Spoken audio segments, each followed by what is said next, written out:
My dear students, Namaskar, Jai Hind. I myself, Markandeya, once again came before you to make you more clear, conceptual and confident so that you can get more marks in your forthcoming examination. My dear student, I myself, Markandeya, आपके सामने अपने latest test series जो 501 है उसके math और science वाले section को explain करने के लिए आया हूँ। लेकिन इससे पहले एक मैं महत्वपूर्ण सूचना आपके साथ शेयर करना चाहता हूँ कि हम लोग कंकड़बाग और मलाही पकड़ी वाले क्षेत्र में बहुत पहले से अपनी सेवाएं दे रहे थे तक्षशिला IAS एकेडमी के नाम से। अब हमारा ब्रांच बाजार समिति में भी इस्टेब्लिश हो रहा है और उस क्षेत्र के तमाम विद्यार्थियों को अपने से जोड़ने के लिए और अपने लंबे अनुभव से उनको लाभान्वित करने के लिए और एक बहुत ही संजीदा प्रयास जो तक्षशिला IAS एकेडमी की ओर से सिविल सर्विस को लेकर के और अदर सर्विसेज एग्जाम को लेकर के जो हो रहे हैं उसका हिस्सा बनने का अवसर आप सबको देने आया हूं। तो अब हम लोग आपको बाजार समिति से भी ऑफलाइन ऑनलाइन दोनों ही मोड में क्लास देंगे, जिसकी शुरुआत ऑलरेडी टेस्ट सीरीज के रूप में हो चुकी है।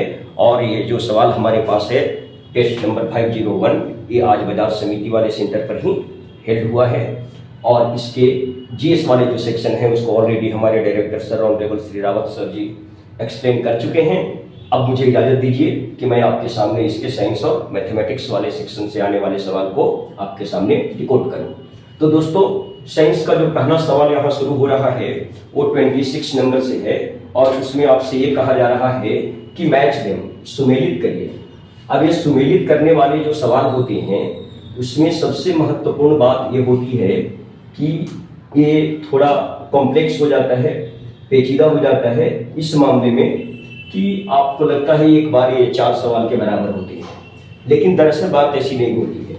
मान लो यहाँ पर जो सूची 1 और सूची 2 में जो विकल्प दिया गया है उसको एक बार हम पहले देखते हैं। मॉर्फिन है, सोडियम है, बोरिक अम्ल है, जर्मन सिल्वर है और इधर एंटीसेप्टिक है, मिश्र धातु है, एनाल्जेसिक है और केरोसिन तेल है। तो सबसे पहले मैं बता दूं कि एनाल्जेसिक का मतलब सामान्य तौर पर होता है क्या?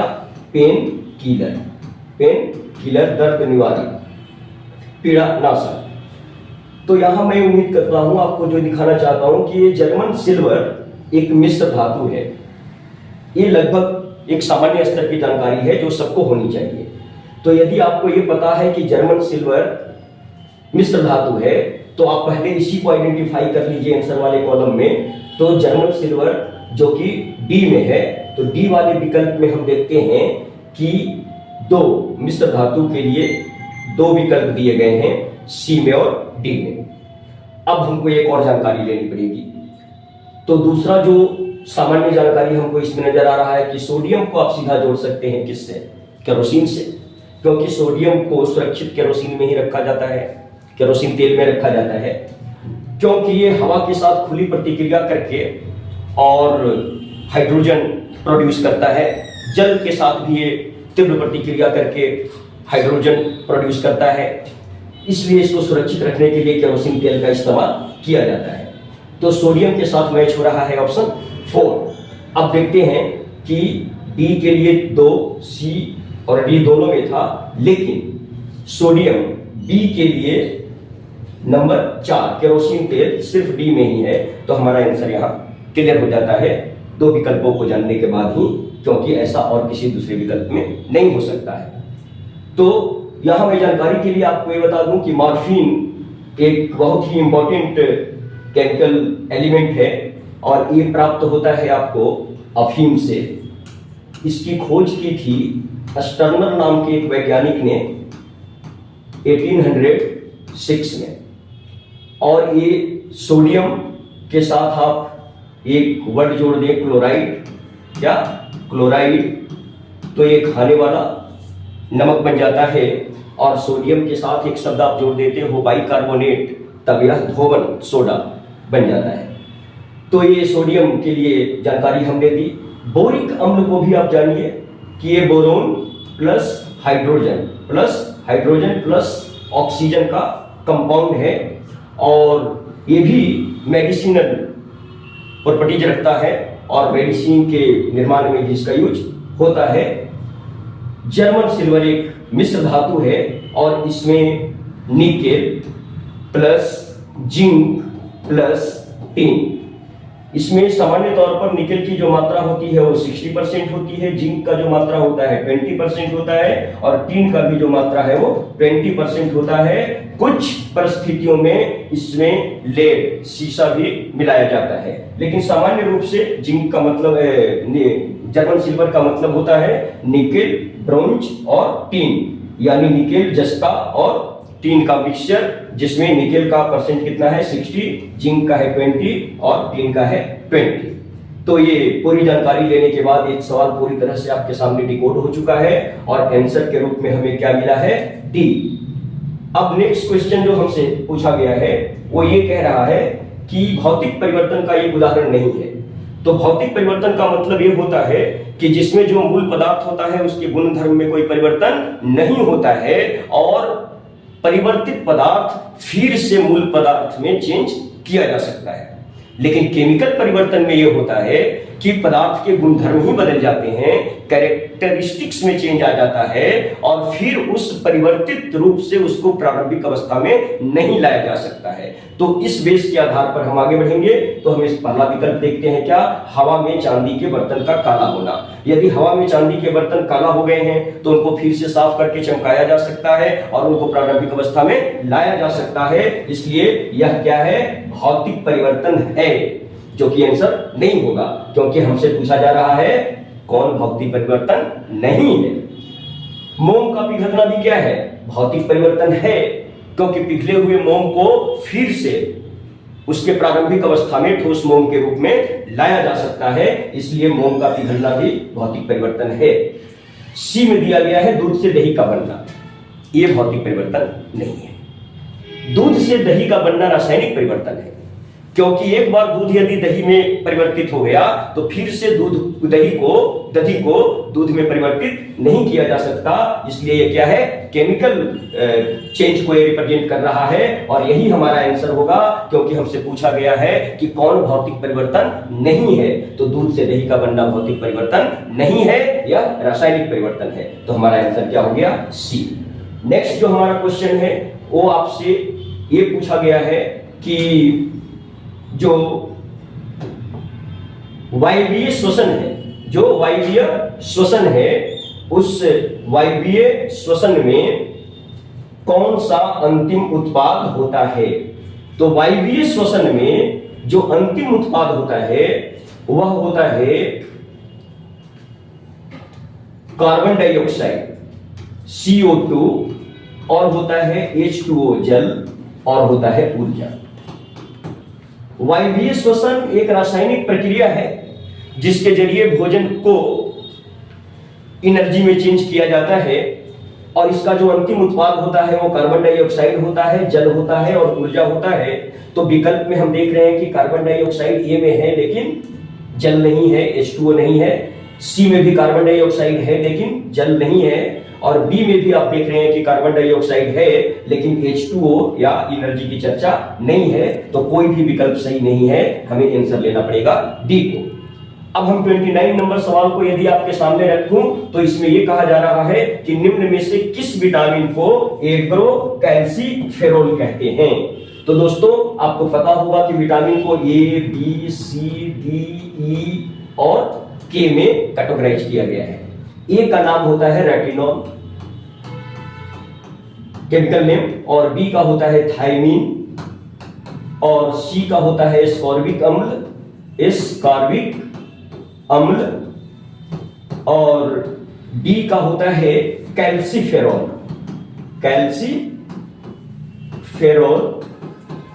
और ई का होता है टेकोफेरोल, और के का होता है फाइलोक्विनोन।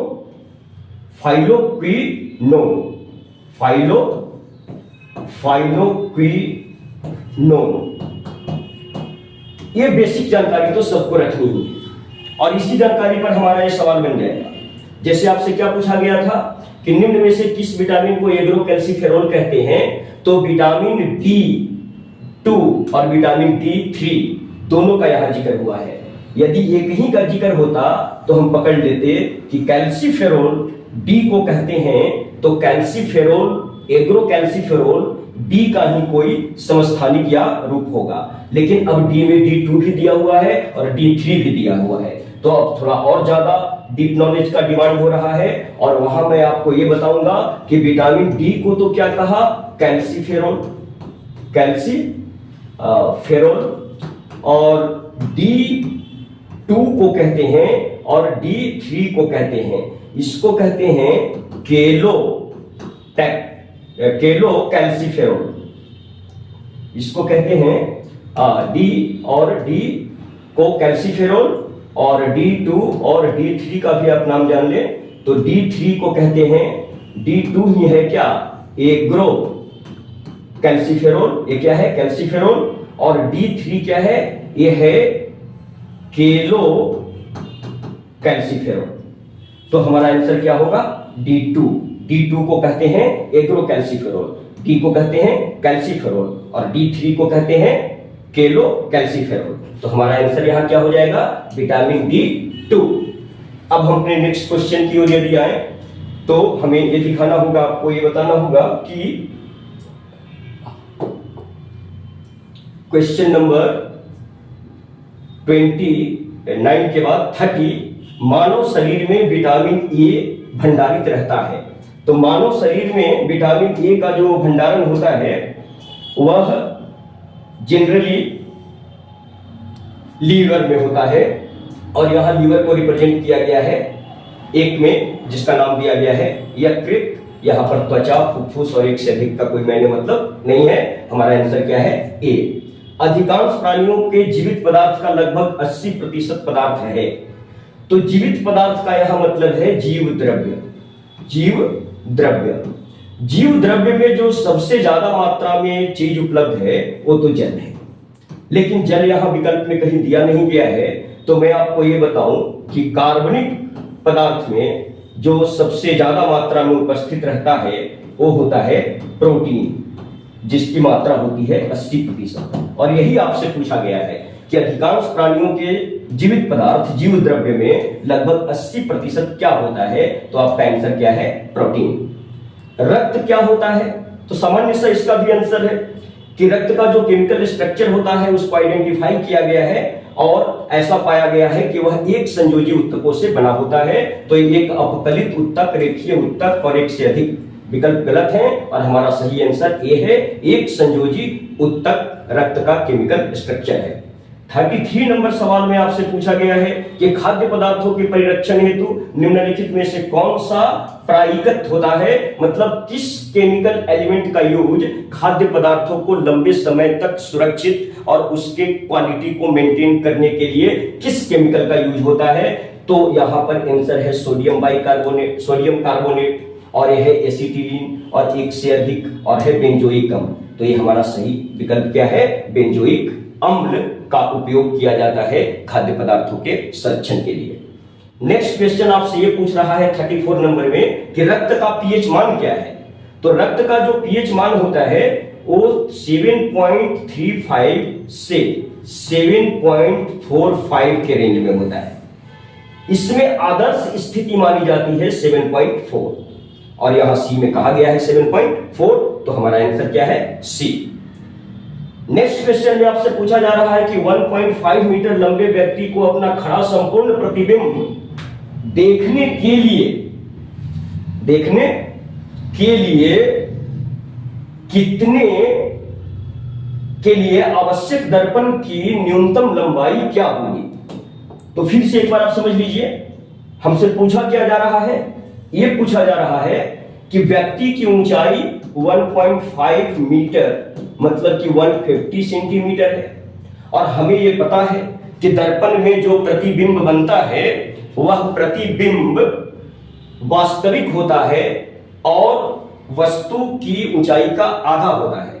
तो यदि व्यक्ति की ऊंचाई 150 मीटर है तो दर्पण की न्यूनतम ऊंचाई कितनी होनी चाहिए, उसका हाफ 75 सेंटीमीटर। दो की रिप्रेजेंट किया गया है किसमें, ऑप्शन ए में 0.75 मीटर इक्वल टू 75 सेंटीमीटर। तो ध्यान रखेंगे, दर्पण में जो प्रतिबिंब बनता है वह वास्तविक होता है और ऊंचाई जो होती है वो वास्तविक वस्तु की ऊंचाई की आधी होती है। यहां व्यक्ति की हाइट थी कितनी 1.5 मीटर मतलब 150 सेंटीमीटर, तो उसकी पूरी प्रतिछाया को देखने के लिए दर्पण की न्यूनतम ऊंचाई कितनी होगी 75 सेंटीमीटर, जिसको यहां कहा गया है 0.75 मीटर। मायोपिया बहुत ही हाई फ्रीक्वेंसी वाला सवाल है। निकट दृष्टि दोष को मायोपिया कहते हैं और मायोपिया के निवारण के लिए जो लेंस इस्तेमाल होता है उसे हम अवतल लेंस कहते हैं। और इसका सीधा मतलब ये भी है कि मायोपिया यानी निकट दृष्टि दोष के लिए यदि अवतल लेंस का प्रयोग होगा तो दूर दृष्टि दोष को निवारण करने के लिए, उसका इलाज करने के लिए उत्तल लेंस का उपयोग होगा दूर दृष्टि में और निकट दृष्टि में अवतल का। नेक्स्ट इंफॉर्मेटिव क्वेश्चन है साइंस एंड टेक्नो के सेक्टर से, जिसमें आपसे पूछा जा रहा है 37 में कि भारतीय रिमोट सेंसिंग संस्थान RIRS कहां स्थित है। तो दोस्तों इसका मुख्यालय उत्तराखंड के देहरादून में है। निम्न में से कौन सा पदार्थ साबुन बनाने में प्रयोग होता है, ये क्वेश्चन नंबर 38 में आपसे पूछा गया है। और यहाँ पर जो विकल्प दिया गया है वो है वनस्पति तेल, मोबिल, किरासन तेल। ये मोबिल और किरासन तेल दोनों जो पेट्रोकेमिकल प्रोडक्ट हैं, इनका साबुन के निर्माण से कोई लेना देना नहीं है। साबुन के निर्माण में यूज होता है वनस्पति तेल और यहाँ आपका विकल्प यही सही है। कपड़े साफ करने में प्रयोग होने वाला डिटर्जेंट क्या है? कार्बोनेट नहीं, बाइकार्बोनेट नहीं, बिस्मुथेट नहीं, अब यहां दिया है सल्फेट, सल्फोनेट। ये विकल्प सही है कि कपड़ा साफ करने वाले जो साबुन होते हैं, जो डिटर्जेंट होते हैं, उसके निर्माण में एक मेजर कंपोनेंट के रूप में उसमें शामिल होता है क्या? सल्फोनेट। तो यहाँ 39 नंबर क्वेश्चन का आंसर क्या है? सल्फोनेट। अब उसके बाद हम लोग नेक्स्ट क्वेश्चन को लेते हैं जो 40 नंबर है और वो हमसे ये पूछ रहा है कि सोडा वाटर की बोतल को खोलने पर निकलने वाली गैस क्या होती है। तो बिल्कुल स्पष्ट रूप से इसकी जानकारी शायद आप सबको मालूम हो कि ये गैस कौन होती है? Carbon dioxide CO2। यहाँ सल्फर डाइऑक्साइड, हाइड्रोजन और एक से अधिक विकल्प को देखने की जरूरत नहीं है। सोडा वाटर की बोतल खोलने पर जो गैस निकलती है वो क्या है? Carbon dioxide. नेक्स्ट क्वेश्चन आपके सामने है कि विकासवाद का सिद्धांत किसने दिया था। दोस्तों विकासवाद के सिद्धांत से रिलेशन है चार्ल्स डार्विन का। किसका रिलेशन है? चार्ल्स डार्विन ने 1856 में इनकी एक किताब पब्लिश हुई थी जिसका नाम था ओरिजिन ऑफ स्पीसीज। क्या नाम था? Origin of species. और ओरिजिन ऑफ स्पीसीज नाम के इस बुक से ही ये सिद्धांत आया कि दुनिया में जितने भी जीव हैं सबके पूर्वज एक हैं, सारी प्रजातियां आपस में जुड़ी हुई है और एक इवोल्यूशन के ग्रेजुअल धीरे धीरे इवोल्यूशन की प्रक्रिया से सारे जीवों का विकास हुआ है। इसे ही कहते हैं विकासवाद का सिद्धांत। और इससे रिलेटेड व्यक्ति कौन है? चार्ल्स डार्विन, लुई पास्चर दूसरे बातों के लिए जाने जाते हैं जिसे आप पास्चुराइजेशन कहते हैं, जो खास करके दूध को लंबे समय तक उसकी क्वालिटी को मेंटेन करने के लिए जो प्रक्रिया अपनाते हैं पास्चुराइजेशन, उस सिस्टम को दुनिया के सामने रखा था किसने? लुई पास्चर ने। और ह्यूगो डीब्रेज कोई मतलब नहीं है इनका मतलब विकासवाद के सिद्धांत से। हमारा आंसर क्या है? Charles Darwin. नेक्स्ट क्वेश्चन आपसे पूछा जा रहा है कि फिर से नेक्स्ट क्वेश्चन के रूप में आपके सामने जो आया है वो मैच करने वाला है, सुमेलित करने वाला है। और यहां पर जो 4 विकल्प आपको दिए गए हैं ये 42 नंबर क्वेश्चन में, उसको आप ध्यान से देखिए। यहां सबसे पहला जो नाम दिया गया है वो नाम है टाइप राइटर, दूसरा नाम है एक्सकिरण, तीसरा है रेडियो सेफ्टी लैम्प। इधर सेकंड विकल्प में कहा गया है डेवी, सोल्ज, रोएंटन और मार्कोनी। तो आपको पता है कि मार्कोनी ने क्या किया था? रेडियो का आविष्कार किया था। सेफ्टी लैम्प का रिलेशन किससे है? अल्फ्रेड डेवी से। एक्स किरण का रिलेशन किससे है? रोएंटजन से। और टाइपराइटर का आविष्कार किया था सोल्ज ने। और इस विकल्प को यदि हम आंसर वाले ऑप्शंस में देखते हैं तो हमें क्या देखना है कि टाइपराइटर ए के लिए विकल्प 2 होना चाहिए। तो ए के लिए विकल्प 2 ए में है, बी में नहीं है, सी में भी नहीं है, डी में भी नहीं है, तो आगे देखने की कोई जरूरत नहीं है। और आपको ये पता है सेफ्टी लैम्प डेवी, एक्स किरण, रोएंटजन और रेडियो मार्कोनी और सेफ्टी लैम्प डेवी। तो हमारा आंसर क्या है? Option A. नेक्स्ट क्वेश्चन की ओर हम आपको लाता हूं और वहां आपसे पूछा गया है कि एटम में न्यूट्रॉन की खोज किसने की थी। पहला नाम है जे थॉमसन। तो जे थॉमसन ने न्यूट्रॉन की खोज नहीं की थी, इन्होंने इलेक्ट्रॉन की खोज की थी। इलेक्ट्रॉन की खोज की थी। चैडविक जो हैं उन्होंने न्यूट्रॉन को खोजा था। और ये रदरफोर्ड का कंट्रीब्यूशन है प्रोटॉन से दुनिया को अवगत कराने में और परमाणु के जो बेसिक फीचर्स हैं उसको दुनिया के सामने इन्होंने लाया था, जो रदरफोर्ड के परमाणु सिद्धांत के रूप में लोकप्रिय है। न्यूटन को भी जान लेने की जरूरत है। न्यूटन ने ही दुनिया को बहुत बड़ी प्राकृतिक सच्चाई गुरुत्वाकर्षण शक्ति का सिद्धांत दुनिया को समझाया, और इसके साथ साथ इन्होंने गति के 3 नियम दिए। तो गुरुत्वाकर्षण का सिद्धांत और गति के 3 नियम से रिलेशन है किसका? न्यूटन का। इनका न्यूट्रॉन, प्रोटॉन और इलेक्ट्रॉन के बेसिक खोज से कोई मतलब नहीं है। मैंने आपको बताया कि जे थॉमसन ने खोजा इलेक्ट्रॉन को, और न्यूट्रॉन जो पूछा गया है उसके खोज करता है जैविक और चैडविक, और रदरफोर्ड का संबंध है प्रोटॉन से या परमाणु सिद्धांत से, और न्यूटन का संबंध है गुरुत्वाकर्षण के नियम से और गति के नियम से। तो ये आपके सामने 43 नंबर क्वेश्चन डिकोड हो चुका है। अब इसके बाद हम लोग 45 नंबर क्वेश्चन को देखते हैं। तो यहाँ हमसे ये पूछा गया है कि मानव रेटिना पर बना प्रतिबिंब कैसा होता है। तो मानव रेटिना पर बना हुआ जो प्रतिबिंब है उसके कैरेक्टरिस्टिक को यदि मैं आपके सामने रखूं तो मुझे ये कहना चाहिए कि मानव रेटिना पर बनने वाला प्रतिबिंब वास्तविक होता है। वास्तविक होता है, वास्तविक होता है, दोनों में है, ए में और बी में भी। काल्पनिक नहीं होता है, तो सी और डी गलत हो गए। अब उसके बाद ए और बी विकल्प बचा हुआ है, यहाँ सीधा लिखा है तो सीधा नहीं होता है, उल्टा होता है, और विकल्प भी हमारा क्या हो जाएगा? सही हो जाएगा। तो आपने जो इंफॉर्मेशन अभी देखा था दर्पण वाले मामले में, वहां हमने कहा था कि दर्पण पर बनने वाला जो प्रतिबिंब होता है वह सीधा होता है और वस्तु की ऊंचाई के आधा होता है। यहाँ मानव रेटिना पर बनने वाले प्रतिबिंब की बात है तो यहाँ आप जानेंगे कि यह वास्तविक होता है और उल्टा होता है।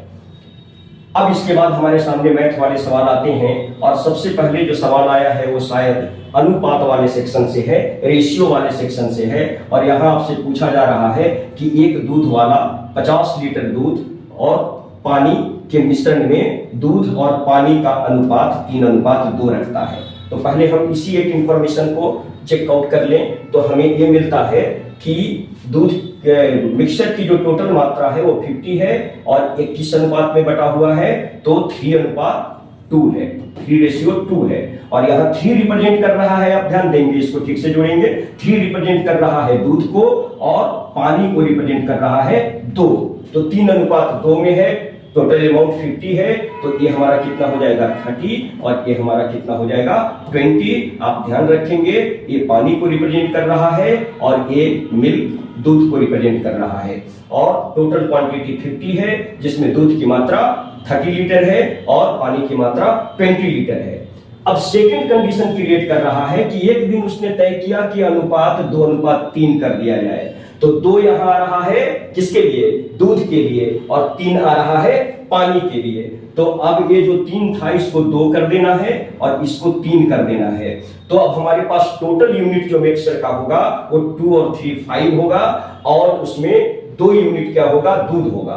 तो दूध मिलाने की बात नहीं है, पानी मिलाने की बात है। दूध की मात्रा 30 है और 30 ही रहेगी, और इसका क्वांटिटी क्या होगा? 2 यूनिट। तो 1 यूनिट का मतलब कितना हो गया? 15। और पानी का जो मात्रा है वो 3 यूनिट है, तो 15 गुना 3, पानी की मात्रा कितनी होगी? 45 लीटर, 45 लीटर।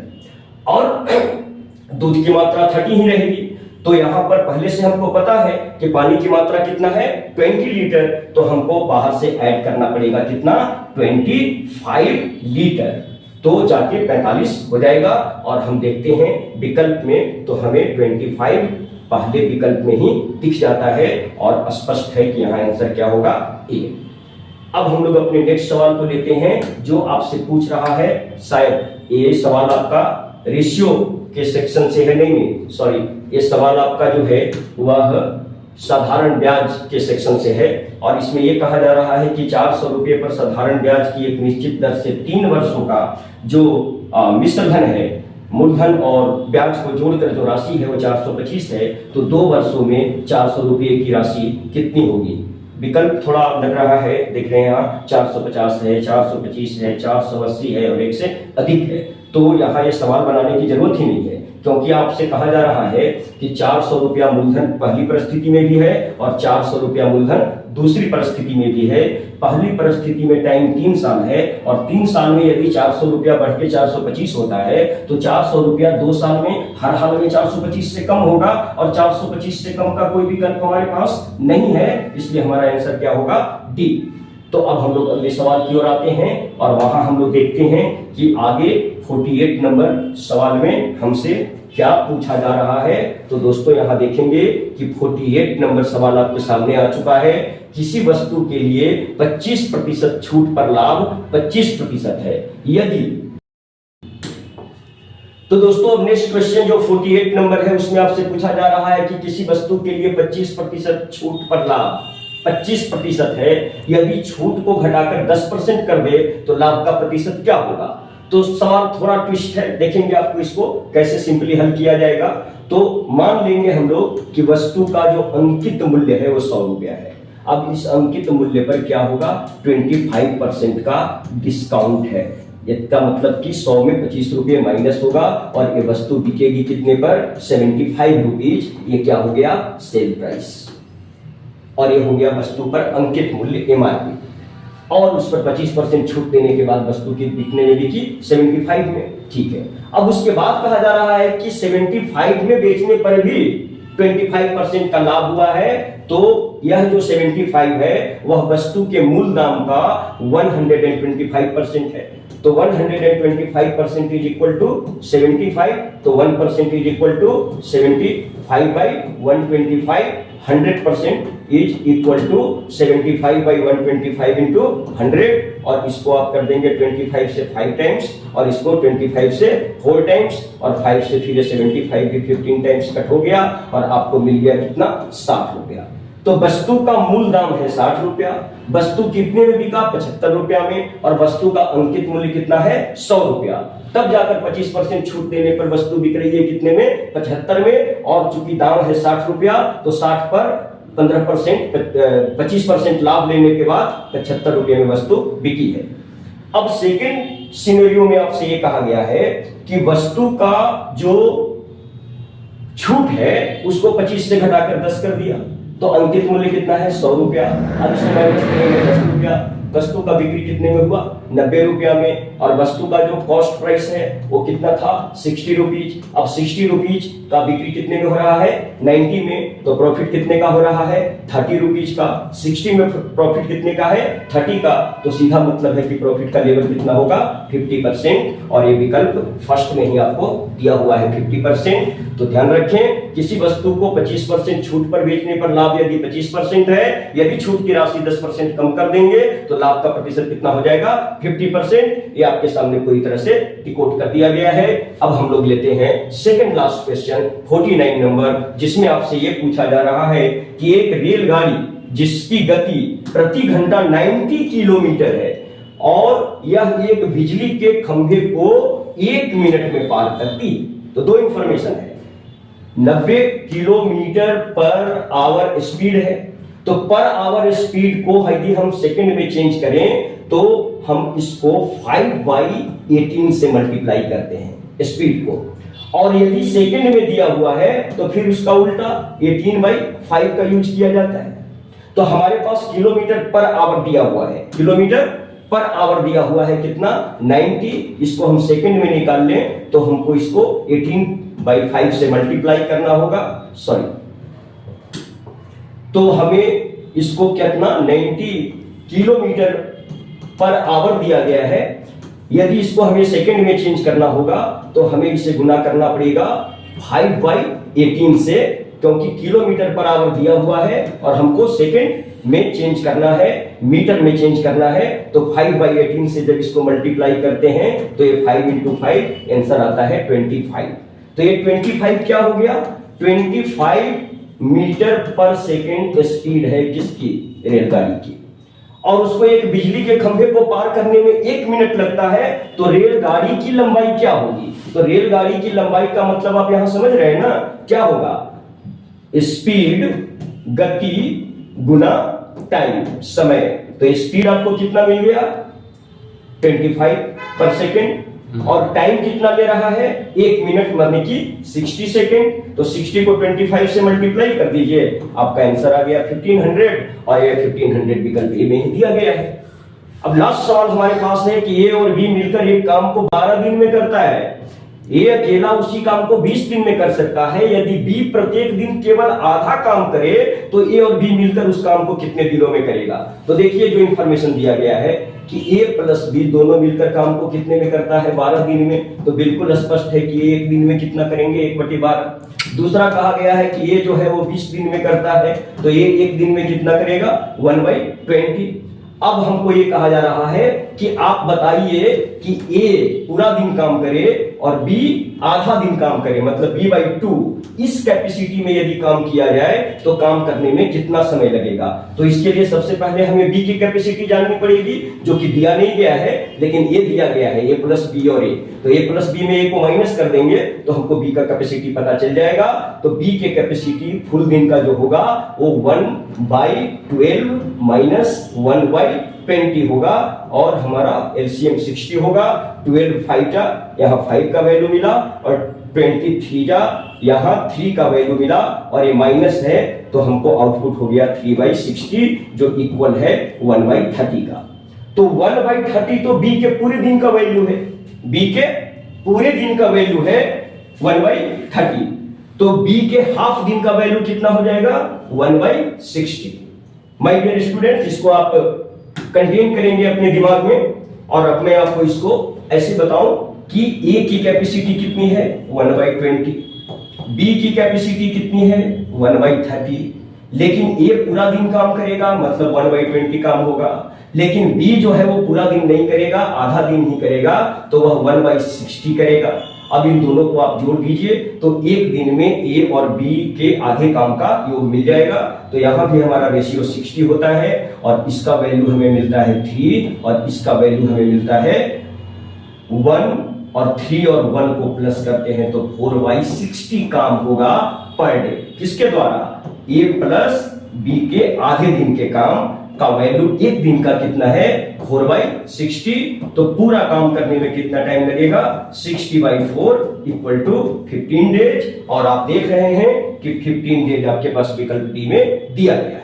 तो इस तरह से मैथ और साइंस के जितने भी सवाल थे उसको मैंने यथासंभव बहुत ही सरल शब्दों में आपके सामने रखने का प्रयास किया है। आप सबका बहुत बहुत धन्यवाद। और एक बार फिर मैं आपको आगाह करना चाहता हूं कि बाजार समिति वाले क्षेत्र में हम लोगों ने अपना नया ब्रांच डेवलप किया है, तक्षशिला IAS एकेडमी के संजीदगी भरे प्रयास से आप जुड़िए और अपने मार्ग को प्रशस्त करिए। कंकड़बाग वाले सेंटर से हमने बहुत सारे छात्रों को क्वालिफाई कराया है और आज सैकड़ों सफल छात्र हमारी पहचान बन चुके हैं। अब मैं लार्ज स्केल पर आपके बीच बाजार समिति में आ रहा हूं और आपसे उम्मीद करता हूं कि आप सब हमारे इस संजीदगी भरे प्रयास से जुड़ेंगे और अपने सफलता का मार्ग प्रशस्त करेंगे। आप सबका बहुत बहुत धन्यवाद, बहुत बहुत धन्यवाद।